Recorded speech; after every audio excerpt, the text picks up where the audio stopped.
Dios le continúe bendiciendo, amados hermanos. Les voy a invitar que me acompañen y que abran sus Biblias a la carta de Colosenses, que vamos a Colosenses. Y antes de entrar al texto, yo he titulado este estudio Viviendo enfocado en lo celestial, o mejor dicho, viviendo con un enfoque cristocéntrico. Hace 4 años y 16 días, el 15 de marzo del 2020, yo estuve trabajando como traductor de inglés a español y viceversa. Y durante mis 8 años de trabajar como traductor, tuve la ocasión de traducir un testimonio de un joven que se llamaba Ben, el cual compartía su testimonio de conversión, de lo que el Señor le había hecho en su vida. Y durante él compartía su testimonio, él utilizó una frase que me sorprendió mucho, una frase en inglés que suena en la siguiente manera: I just rededicated my life to Christ, que significa yo he rededicado mi vida a Cristo. Esta frase me alarmó, no porque yo no entendiera el significado para traducirla, sino porque percibí que la vida de Ben no estaba rendida a Cristo por completo, sino que él había estado viviendo su vida enfocada en lo que es vano, en lo que es pasajero. Sin embargo, yo no tuve la oportunidad de discutir este punto con Ben en ese momento, pero sí tuve la oportunidad de conversar con su líder del grupo, a quien le pregunté: oye, ¿a qué ustedes significa, a qué ustedes se refieren cuando usan esta frase de que yo acabo de rendir mi vida a Cristo? Su líder me respondió: bueno, podría ser, Daniel, que signifique que la persona ha profesado la fe en Cristo en algún momento de su vida, pero no ha vivido una vida alejada y no ha tenido un compromiso serio de seguir a Cristo, lo cual plantea la posibilidad que probablemente esta persona nunca haya sido salvo. Como también dijo, mira, también puede existir la posibilidad de que haya sido un verdadero creyente y que necesita renovar su compromiso con Cristo. ¿Por qué? Bueno, mira, las distracciones del mundo lo han llevado a enfocarse en lo terrenal en lugar de la persona de Cristo. Él me dijo, mira, permítame explicártelo en la siguiente manera. Supongamos que Mai nació en un hogar cristiano, asistía a la iglesia y fue salvo a una edad temprana. Sin embargo, Mai no ha comprendido completamente lo que significa rendir su vida a Cristo. Y está perdiendo su enfoque de manera paulatina, mientras las seducciones del mundo, mientras que los engaños y la tentación, la mentira del enemigo, le dice, mira, tú puedes vivir tu vida mejor aquí, con una perspectiva terrenal y no en lo celestial. Le sugiere, mira, ¿para qué tú sigues desperdiciando tu vida con un enfoque en lo celestial? ¿Para qué tú sigues desperdiciando tu vida viviendo para Cristo cuando tú puedes vivir para ti? Y le anima, le dice, mira, mantente enfocado en disfrutar tu vida aquí y ahora, pero no en lo celestial, porque habrá tiempo para lo celestial. Y a pesar de las muchas distracciones que existen en el mundo, lo cual han llevado a Mai a mantener su mirada enfocada en lo que es pasajero, en lo que es efímero, no obstante, el pastor de Mai se encuentra con Mai y le plantea la siguiente pregunta: Mai, ¿por qué tú estás viviendo tu vida enfocada en las cosas pasajeras, en lo perecedero? Si de verdad Cristo te salvó, entonces tú deberías vivir con la mirada puesta en Él, buscándole a Él, sabiendo que donde Él está, tú estarás, y no con un enfoque terrenal. Al escuchar al Mai estas palabras, se da cuenta de que él ha estado viviendo su vida como un pagano, conformándose al sistema de este mundo. manteniendo su enfoque aquí y ahora y no en la persona de Cristo. Mike toma la decisión, dice, bueno, después de escuchar estas palabras, desde hoy, desde este momento, yo viviré una vida enfocada en aquel que me salvó, en aquel que se dio por mí, para no desperdiciar mi vida manteniendo un enfoque en lo terrenal, en lo pasajero, sino en lo que es eterno, en lo porvenir. Y esta fue la explicación que me dio su líder de grupo. Me dijo, mira Daniel, probablemente esto es lo que haya sucedido con con Ben. Que la frase que él utilizó de he dedicado o he rendido mi vida a Cristo, probablemente este fue el punto por el cual Ben utilizó esta frase en su testimonio. Probablemente después de tú escuchar esta breve historia, es probable que tú te des cuenta que tú has estado viviendo tu vida enfocada. Y no en lo celestial, sino que tú has perdido el enfoque y has mantenido tu mirada lejos de Cristo. Tal vez tú dices, oye, ¿cómo yo puedo tener la perspectiva correcta? ¿Cómo puedo cambiar para mantener el enfoque? Es posible que quizá estés reflexionando durante este momento, diciendo, oye, yo he vivido una vida enfocada en lo terrenal y no me he puesto a evaluar qué es lo que me ha llevado, que ha quitado mi mirada de Cristo y me ha llevado a tener un enfoque en la perspectiva terrenal, en la trampa, en los engaños de este mundo. Y lo cierto es que nosotros estamos viviendo en este mundo, pero no somos de este mundo ni pertenecemos a este mundo. Por lo que, oye, debemos tener nuestras prioridades claras mientras navegamos en esta tierra. O al contrario, correremos el riesgo de vernos absorbidos por las trampas de este mundo, por lo mundano, por lo terrenal, por lo que no tiene propósito, lo que no tiene sentido. El apóstol Pablo nos ordena a vivir no conforme a este mundo, que no nos amoldeemos a este mundo ni al patrón de este mundo, sino que seamos transformados por medio de la renovación de nuestro entendimiento. Hermanos, recuerda que tú y yo somos peregrinos en este mundo y por lo tanto debemos vivir con un enfoque celestial. De hecho, si tú has sido transformado por Cristo, tu vida debe tener un enfoque en lo celestial, no en lo pasajero, no en lo efímero. De hecho, el autor de Hebreo nos recuerda que no tenemos ciudad permanente, sino que buscamos la porvenir. Hebreo capítulo 13, verso 4, lo cual nos deja con la responsabilidad que nosotros debemos tener nuestras prioridades claras mientras vivimos de este lado del mundo. Así que te preguntaré, ¿cuáles son las prioridades que tú tienes de este lado del cielo? O vamos a ponerlo, la pregunta en otra manera. ¿En qué te está enfocando mientras vives en este mundo?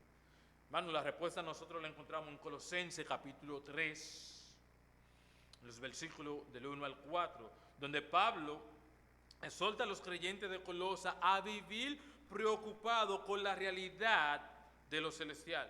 O mejor dicho, a vivir enfocado en Cristo, que su mente esté enfocada en lo celestial, mientras viven en este mundo como peregrinos. Y Pablo nos da la razón principal de esta exhortación, es porque es el lugar donde Cristo está y porque es el lugar donde está nuestro destino. Así que, hermano, vayamos al Señor en oración.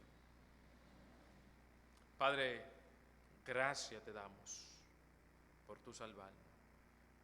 Pero yo te pido, amantísimo Padre Celestial, que tú nos dé la capacidad de entender este pasaje. Que tu Espíritu haga la obra, para así nosotros vivir enfocado en Jesús. Amén. Así que hoy veremos dos razones de por qué debemos tener nuestra mirada enfocada en Cristo. Dos razones por qué debemos tener nuestra mirada enfocada en Cristo. Que la primera razón es porque es el lugar donde está Cristo, y eso lo vemos en los versículos del 1 al 2. Y la segunda razón es porque es el lugar de nuestro destino, y eso lo vemos en los versículos del 3 al 4. Ahora, recordemos que el apóstol Pablo ya había dado una exposición magistral de la supremacía y de la obra de Cristo en los capítulos 1 y 2. Y ahora él pasa a explicar a los colosenses de por qué ellos deben por qué ellos deben de vivir una vida enfocada en lo celestial. Es que leamos los versículos bíblicos que leen en esta manera. Si pues habéis resucitado con Cristo, buscad las cosas de arriba, donde Cristo está sentado a la diestra de Dios. Poned la mira en las cosas de arriba y no en la de la tierra, porque habéis muerto y vuestra vida está escondida con Cristo en Dios. Y cuando Cristo, vuestra vida, se manifieste, entonces vosotros también seréis manifestados con Él en gloria. Como dije, que veremos dos razones de por qué debemos tener nuestra mirada enfocada en Cristo. Así que veamos nuestra primera razón, que consiste en la siguiente: porque es el lugar donde Cristo está. Pablo comienza con esta frase: si pues habéis resucitado con Cristo. Ahora observen el versículo bíblico, que la frase inicia con un condicional que tiene la intención de afirmar. Observen, si pues. Ahora, Pablo no está negando la realidad de que los creyentes habían resucitado con Cristo, que habían experimentado una vida nueva. Pablo no está negando esto. Más bien la frase puede ser traducida: puesto que, o ya que, o entonces que. Por lo tanto, esta frase no se supone que se trate de una casualidad o de una posibilidad, sino de una afirmación que trata de un hecho real.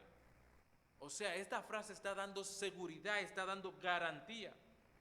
Y de hecho, esta frase es paralela, observe conmigo en el versículo 20 del capítulo 2, lo cual indica el hecho que nosotros hemos sido resucitados, que la resurrección es un hecho real, que la vida eterna ya ha empezado.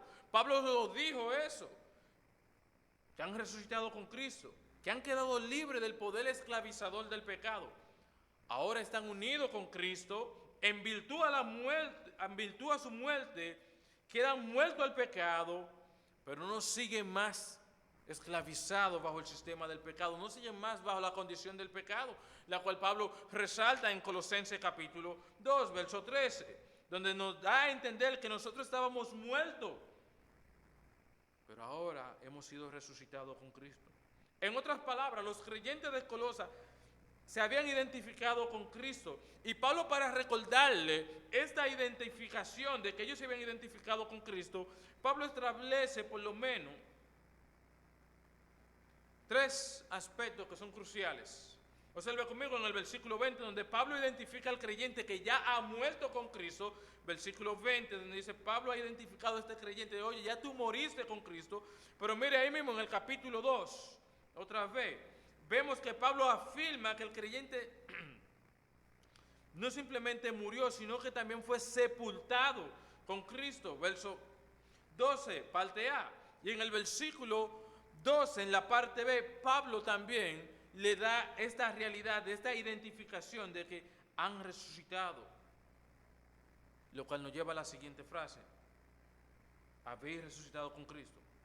Esto no es probablemente una contradicción que Pablo está haciendo, sino una certeza. Y la manera que Pablo lo usa para afirmar esto, hermano,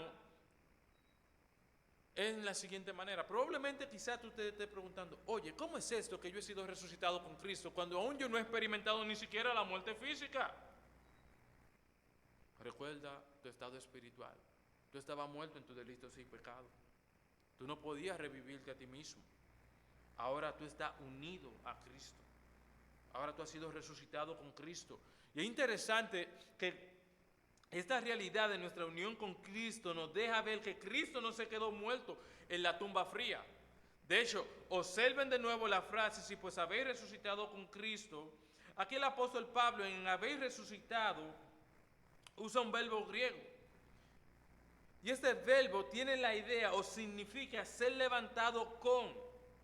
Ahora, este verbo está en voz pasiva, lo cual señala o indica que el sujeto ha recibido la acción por algo. O sea, no es que el sujeto está haciendo la acción, sino alguien está haciendo la acción a favor del sujeto. Así que el verbo está indicando una realidad de que es un hecho que ya fue cumplido. En otras palabras, se trata de la realidad de que hemos entrado a una esfera de una dimensión y de una vida nueva. Y para Pablo, ilustrar nuestra verdad lo explica mejor en la analogía que encontramos en Romanos capítulo 6, verso 3 al 4. Le pido que me acompañe allí, donde Pablo usa esta analogía del bautismo. Escuche cómo lee la palabra de Dios. ¿O no sabéis que todo lo que hemos sido bautizados con Cristo Jesús, hemos sido bautizados en su muerte? Porque somos sepultados juntamente con Él para muerte por el bautismo, a fin de que como Cristo resucitó de los muertos por la gloria del Padre, así también nosotros andemos en vida nueva. El apóstol Pablo está ilustrando la muerte y la resurrección de Cristo, indicando que el creyente ha muerto al pecado, pero ha resucitado con Cristo, lo cual nos deja con esta claridad, esta evidencia de que él ha recibido una vida nueva, diferente a la antigua que estaba cubierta con los rudimentos de este mundo. Ahora él está disfrutando una nueva vida con Cristo. En otras palabras, nosotros debemos considerarnos como muertos al pecado debido a nuestra unión con Cristo, ya que esto es una realidad en nuestra vida. De manera que los creyentes de Colosas eran los beneficiarios de esta vida nueva debido a su unión con Cristo. Y Pablo no simplemente le recuerda que ellos fueron resucitados, sino que él ahora pasa a darle una exhortación. Observen conmigo el mismo versículo 1, donde Pablo le dice, buscad las cosas de arriba. Ahora, esta frase comienza con un verbo en imperativo, lo que indica que Pablo le está dando una orden que debía llevarse constantemente. Esta tarea estaba caracterizada en estar buscando constantemente. Los creyentes de Colosas no debían enfocarse o ocuparse o dedicarse a buscar cualquier cosa en la tierra, sino lo espiritual. Ahora, el verbo aquí, buscar, es un imperativo que alude a un esfuerzo diligente, con dedicación constante. De hecho, como lo expresa William Henderson, él dice lo siguiente: el énfasis no recae sobre la acción de buscar, sino el objeto buscado, en buscarlo para obtenerlo. Aquí, Pablo está especificando que los colosenses debían buscar mientras vivían de este lado del cielo. No era ninguna clase de misticismo, sino buscar lo celestial. Pablo no se está refiriendo a ninguna clase de misticismo, como los falsos maestros estaban promoviendo, donde Cristo no estaba.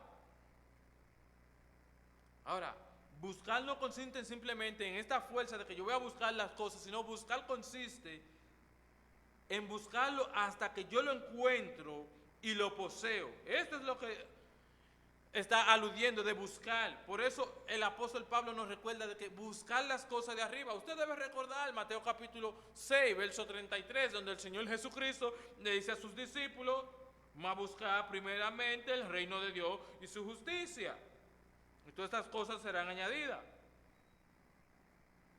Ahora, para hacer esta búsqueda, uno debe de apartarse de lo terrenal. Uno debe tener un enfoque celestial. Uno debe de poner a Cristo como ese objeto que está buscando con el fin de obtenerlo. Uno debe tener un corazón que le busca, haciendo de Cristo ese tesoro de nuestro corazón. En otras palabras, nuestro interés, nuestras ambiciones, nuestro objetivo de estar enfocado debe estar centrado en Cristo mientras vamos viviendo en este mundo caído, porque es el lugar donde Cristo está. Pablo quería que los colosenses vivieran gobernados, controlados y ocupados mientras vivían en esta vida del lado del cielo, no en las cosas triviales, no en las cosas pasajeras, sino en lo celestial. Que mantuvieran este enfoque con las cosas de arriba. Buscar las cosas de arriba era lo que debía caracterizar a los creyentes de Colosas y no lo de la tierra. De hecho, fíjense cómo continúa el versículo bíblico, dice, las cosas de arriba. Y las cosas de arriba, hermanos, deben entenderse como lo celestial, donde Cristo está. De hecho, John MacArthur comenta aquí sobre las cosas de arriba, y él dice, se refiere al reino celestial, a los valores espirituales que caracterizan a Cristo, tales como su ternura, la bondad, la mansedumbre, la paciencia, la sabiduría, el perdón, la fortaleza, la pureza, el amor. Ahora observen el contexto del pasaje, amados hermanos, donde nosotros podemos apreciar en el verso 2 un contraste que hace el apóstol Pablo, donde nos define tanto lo terrenal como las cosas de arriba, que serían lo celestial.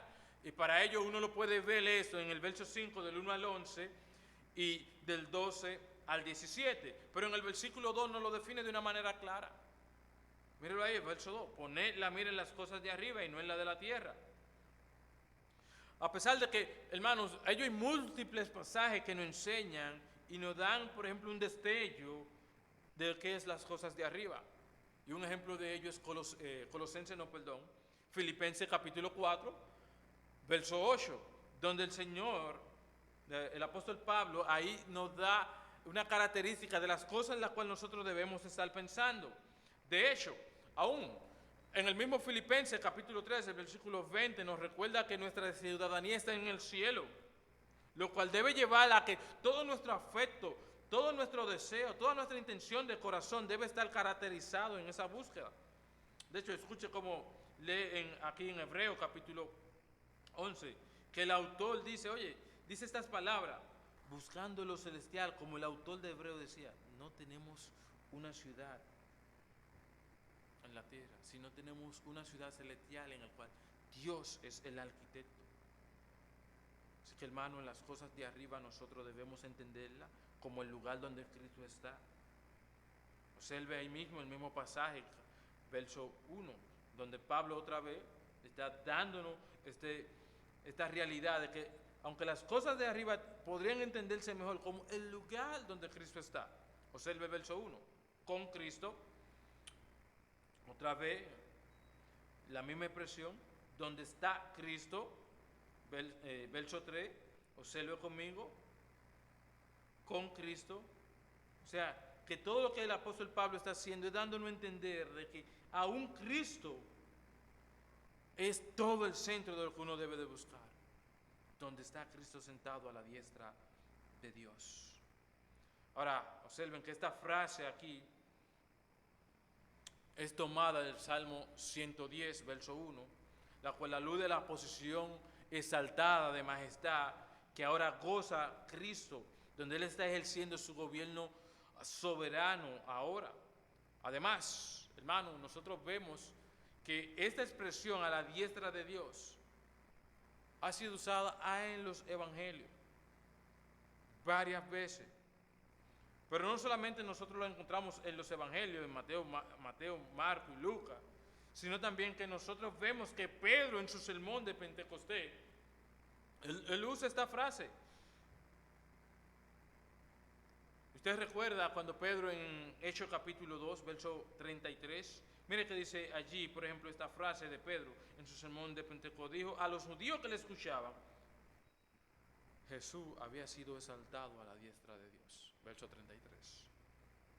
Aún en el capítulo 5, donde Pedro con los demás apóstoles testifican y afirman al Sanedrín que Cristo, Jesús fue exaltado a la diestra de Dios.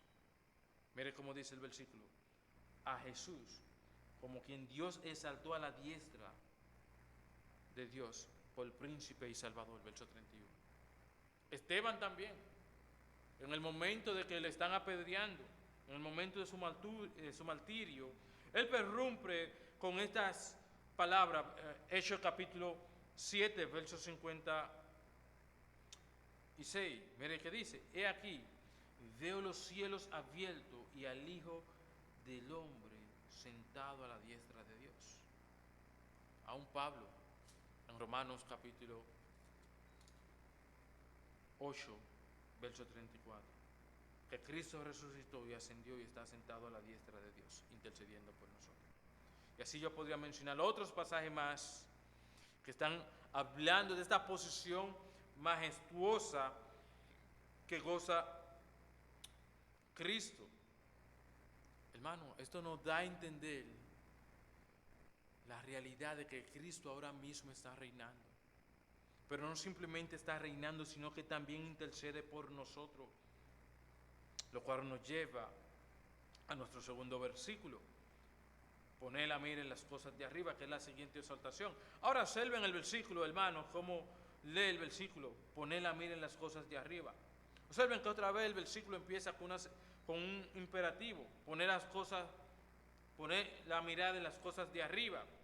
Lo cual nos recuerda que Pablo le está ordenando a los colosenses a mantenerse enfocado en lo celestial. Aquí poner las cosas de arriba podría ser traducido como poner tu mente, poner toda tu disposición de interior, poner todo lo que tú eres. Ahora, hermano, si nosotros miramos el verbo griego que Pablo está utilizando aquí, literalmente significa en esto pensar, en esto dedicarte, en esto concentrar toda tu atención, en eso concentrar todos tus pensamientos, en lo celestial. Usted debe recordar que en la Reina Valera quizá uno no puede ver esta realidad porque lo traduce, oye, poner la mira. Ahora, amados hermanos, si usted observa de esta expresión que usa Pablo aquí de poner la mira, tiene la idea de que tengamos nuestra mente enfocada en las cosas de arriba. Como se lee allí en Lucas capítulo 12, donde dice, donde esté vuestro corazón, allí estará vuestro tesoro. O sea que el propósito de nuestra vida de este lado del cielo es vivir una vida enfocada y determinada por lo celestial.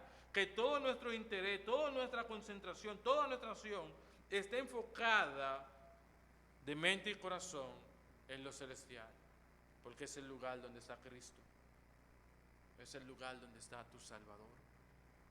Y tú debes de no simplemente pensarlo, sino buscarlo con un corazón genuino.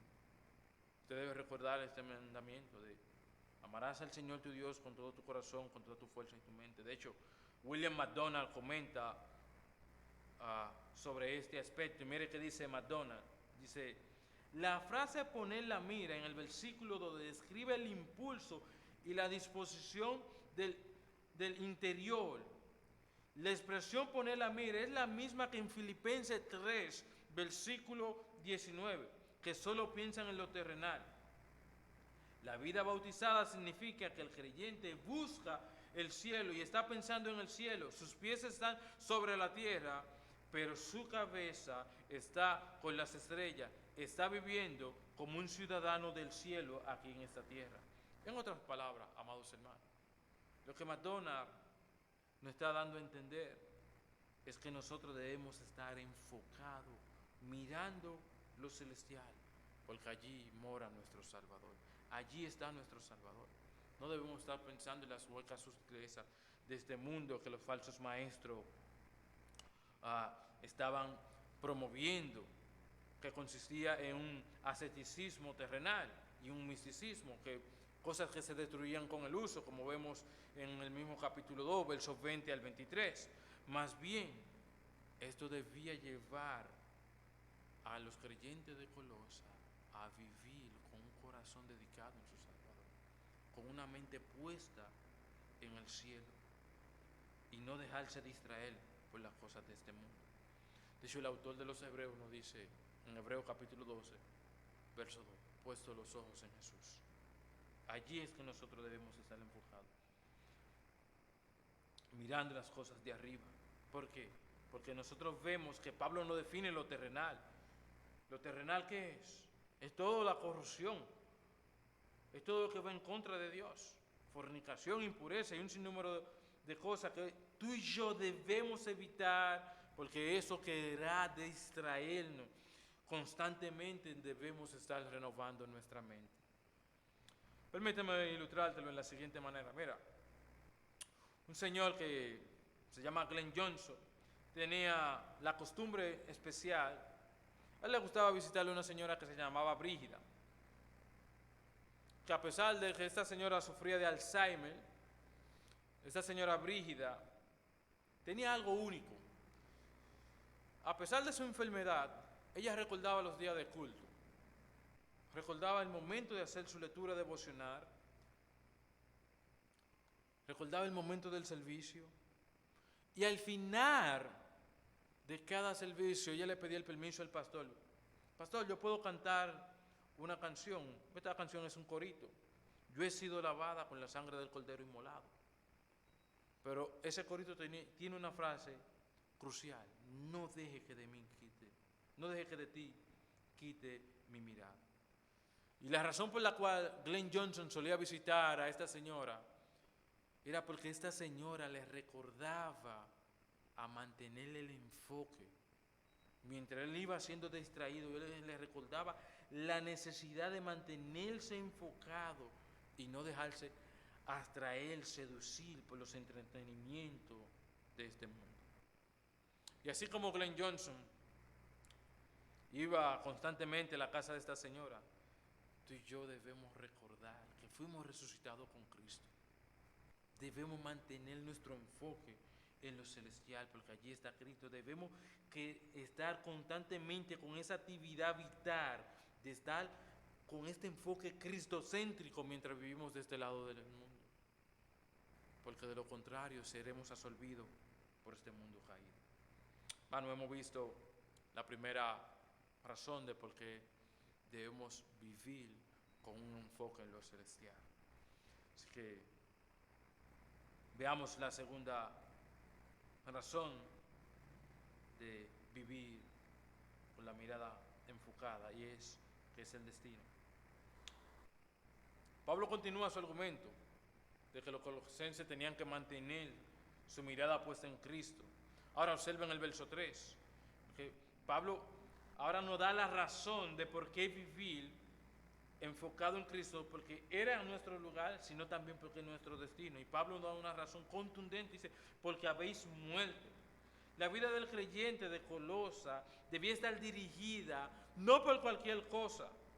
Pablo nos da esta razón y dice: mira, ustedes han muerto al sistema del mundo, ahora están unidos con Cristo, y por lo tanto era fundamental para los creyentes entender que ellos habían muerto con Cristo. Gálatas capítulo 6, verso 14 nos recuerda esto, de que ellos debían estar buscando las cosas de arriba porque habían muerto. Pero mira Gálatas 6, 14, el cual leen de esta manera: en cuanto a mí, lejos esté de gloriarme en las cosas que no sé en la cruz de Cristo, en cual el mundo me ha sido crucificado y yo he sido crucificado a los intereses del mundo. Habéis muerto. Este es un verbo indicativo en voz activa, en aoristo, que contempla el tiempo de la acción, mientras que el indicativo está dando la realidad del evento de que una persona ha muerto, y esa persona murió en el momento de su salvación. Ha muerto en su antigua vida, ya no está más bajo el dominio del pecado. Ya el creyente no está más bajo la jurisdicción del pecado, sino que ha sido trasladado de la muerte de la vida, de la luz, de las tinieblas a la luz, de ser una creación a ahora ser nueva criatura de Dios, lo que significa que ya no tiene más influencia bajo el dominio del pecado. De hecho, esto es lo que nos recuerda Pablo en los versículos 12 y 20 del capítulo 2, porque habéis muerto. Ellos debían vivir como si estuvieran muertos a este sistema, como Romanos capítulo 6, verso 11 nos recuerda: considerados muertos. De hecho, Pablo no simplemente nos está diciendo que, ok, ya ustedes murieron, sino que Pablo continúa con esta realidad: habéis muerto, dando una afirmación de un hecho que había tenido lugar. Habéis muerto. Y de hecho, usted debe recordar esta realidad cuando el apóstol Pablo en Gálatas capítulo 2, versículo 20, nos recuerda con esta realidad. Dice: con Cristo yo he sido crucificado y ya no vivo yo. Ahora lo que vivo en la carne lo vivo en la fe del Hijo de Dios, el cual me amó y se entregó asimismo por mí. Los que nos guía a la siguiente frase del mismo versículo, de la frase que no solamente ha muerto el poder y el dominio del pecado, sino que también su vida está escondida con Cristo. Ahora, quizás tú te preguntes, oye, ¿cómo así? ¿En qué consiste esto de que nuestra vida esté escondida con Cristo? Bueno, Pablo lo está compartiendo ahora a los creyentes de que ellos tienen este compartimiento común con Dios y el Padre, con Dios Padre y con Dios Hijo. Pablo le afirma a los creyentes de Colosa que en virtud a su muerte y a su resurrección y su unión con Cristo, ahora su vida está escondida en Cristo. Y el lenguaje que Pablo emplea aquí alude a un tesoro de valor que está escondido, lo que implica que está cubierto, que está seguro, pero no está de una forma visible, lo que indica que los creyentes han muerto con Cristo, están escondidos con Cristo, quien es su Señor y su Salvador, y permanecen allí hasta el día de su manifestación gloriosa. Hermano, nuestro destino está seguro. Nuestro destino es cierto. Y esta vida que nosotros vemos que está escondida, quizá no es comprendible para la mente humana. El inconverso no puede ni tiene la capacidad de comprender la dimensión de esta vida que el creyente ahora goza, que está escondida en Cristo, y es porque está unido y ahora somos participantes de la naturaleza divina debido a nuestra unión con Cristo. Como el apóstol Juan nos da esta razón. Dice, oye, mira, ¿por qué el mundo no nos conoce? ¿Por qué el mundo nos ve como unos extraños? En 1 Juan capítulo 3 dice, esta es la razón por la cual el mundo no nos conoce, porque no le conoció a él. O como lo explica William Henderson, desde la eternidad estaban incluidos en él. De parte de Dios, en el tiempo fueron implantados en Cristo por el Espíritu. Y como resultado de eso, de parte de ellos fueron unidos a Cristo por medio de una fe viva. Su nueva vida está escondida con Cristo. Esta vida que está escondida con Cristo, el mundo y el hombre natural no la puede percibir. Esta vida no es cualquier vida, es una vida indestructible, es una vida eterna, siendo Cristo la misma esencia de ella, como se ve en el verso 4. Dice que Cristo es vuestra vida, lo cual nos lleva al versículo 4. Observe conmigo.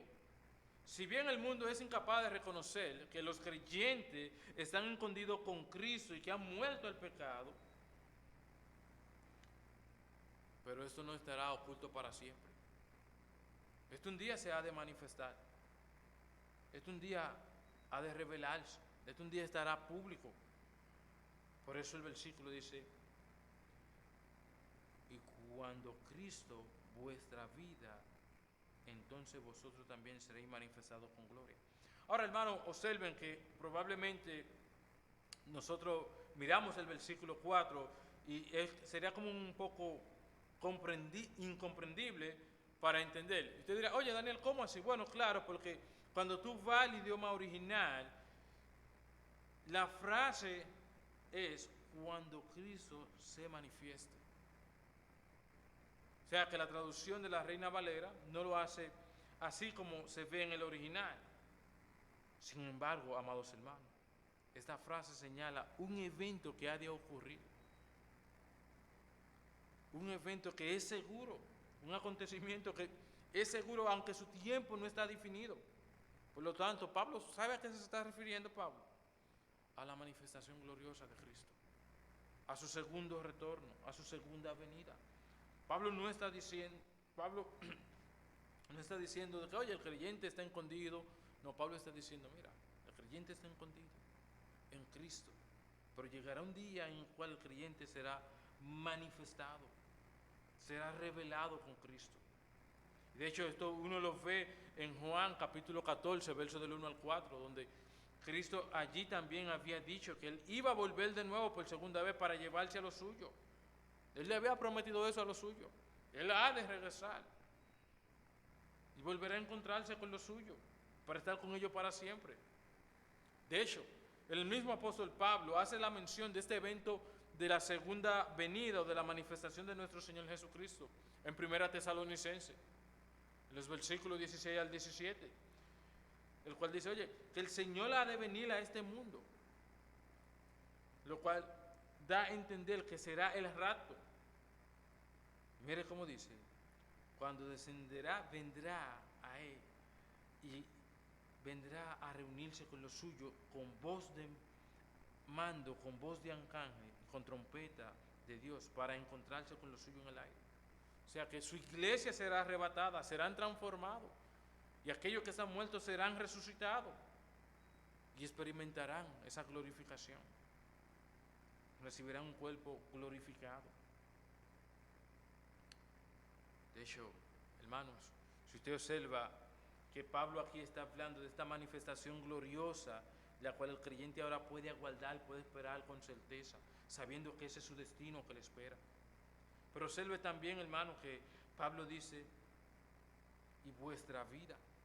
Pablo está articulando y está dando a entender de que Cristo no solamente da vida, sino que Él mismo es la esencia de la vida. Y Él es nuestras vidas, y Él es nuestra vida. De hecho, ahorita mencionaba Gálatas capítulo 2, verso 20, pero Pablo prorrumpe dándonos a entender de que, oye, que ahora la vida que Él vive, la vive bajo el Hijo de Dios.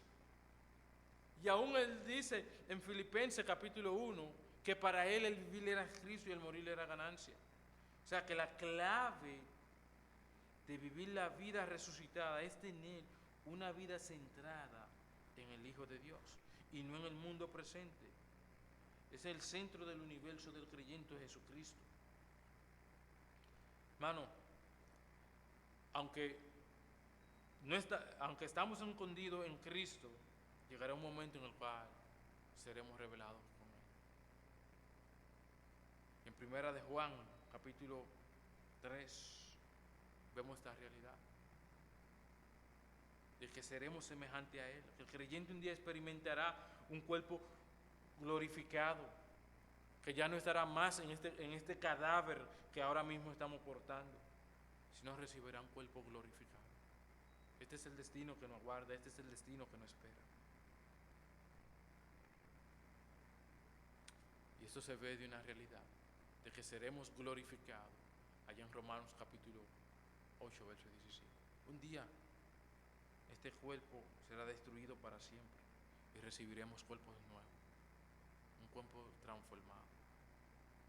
Por eso en primera de Juan nos dice que seremos semejantes a Él y que todo aquel que tiene esta esperanza debe de purificarse, por lo cual tú y yo debemos estar viviendo con un enfoque en lo celestial, teniendo nuestra mente arriba, mirando el cielo, anhelando el cielo, deseando el cielo, porque es el lugar donde está nuestro Señor.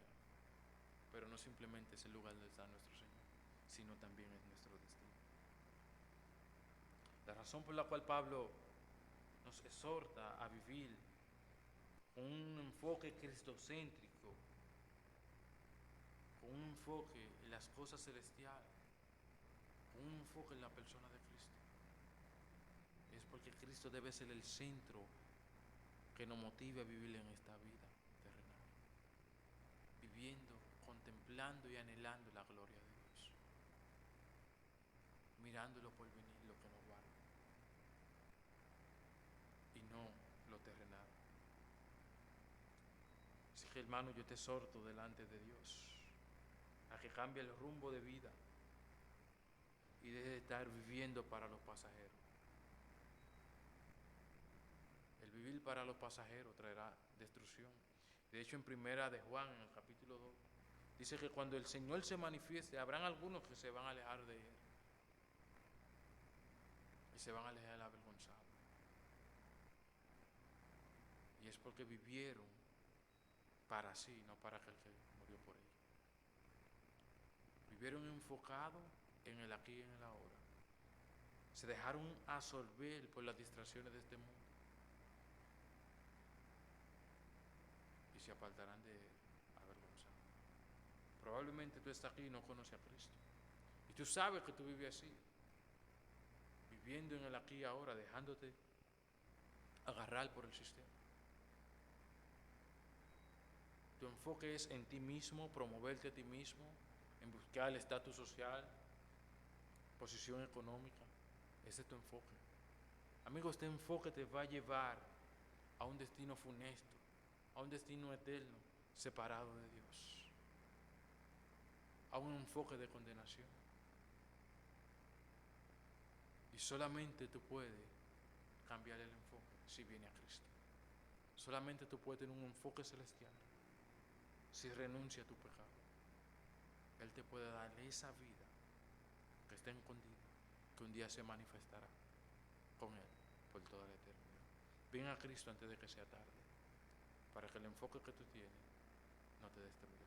Señor, gracias te damos por exponer tu palabra, orando, Dios del cielo, de que tú como Rey soberano nos enseña a nosotros los creyentes a vivir enfocado donde está Cristo, que deseemos el cielo, que miremos lo celestial hasta que hagamos de ello nuestra prioridad, que lo anhelemos de tal manera que donde Cristo está, anhelemos estar, en el nombre de Jesús.